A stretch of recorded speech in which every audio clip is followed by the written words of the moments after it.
আমি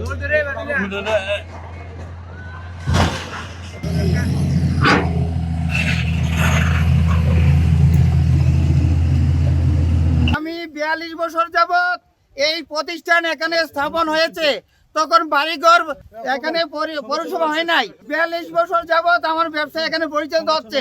আজকে আমার ব্যবসা, আমার মামলা থাকা সত্ত্বেও আমার ব্যবসা ভেঙে হচ্ছে। পরিবেশ অধিদপ্তর সদর দপ্তর ঢাকা এবং পরিবেশ অধিদপ্তর জেলা কার্যালয় কুমিল্লার পক্ষ থেকে আজকে আমাদের এখানে অবৈধ ইটভাটার বিরুদ্ধে অভিযান কার্যক্রম চলমান রয়েছে।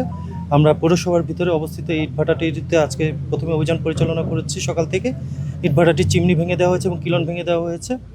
এখানে একটি মামলা চলমান ছিল, মামলায় কোনো স্টে অর্ডার না থাকায়, বিজ্ঞ আদালতের কোনো নিষেধাজ্ঞা না থাকায় আমাদের এই কার্যক্রম অব্যাহত রাখতে কোনো বাধা না থাকে আমরা এই কার্যক্রমটি পরিচালনা করেছি। আরেকটি বিষয় সেটা হচ্ছে, গত কিছুদিন আগেও দেবীদের 5টি ইটভাটা ভাঙা হয়েছে এবং আমরা দেখছি যে বিভিন্ন স্টিলের চুঙ্গা এবং বিভিন্ন রাত্রের আধারে এই ইটভাটাগুলো পরিচালনা করছে।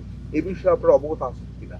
আমরা এই বিষয়ে অবগত রয়েছে। এইগুলোর বিষয়ে আমরা পর্যায়ক্রমে ব্যবস্থা গ্রহণ করব এবং এই ধরনের অবৈধ ইটভাটাগুলোকে কার্যক্রম সম্পূর্ণরূপে বন্ধ করে দেওয়ার জন্য পরিবেশ অধিদপ্তর সচেষ্ট রয়েছে। আচ্ছা, কত টাকা জরিমানা করেছেন? এখানে আমাদের 5 লক্ষ টাকা জরিমানা এবং জরিমানা অনাদায়ে 2 মাসের কারাদণ্ড ঘোষণা করা হয়েছে।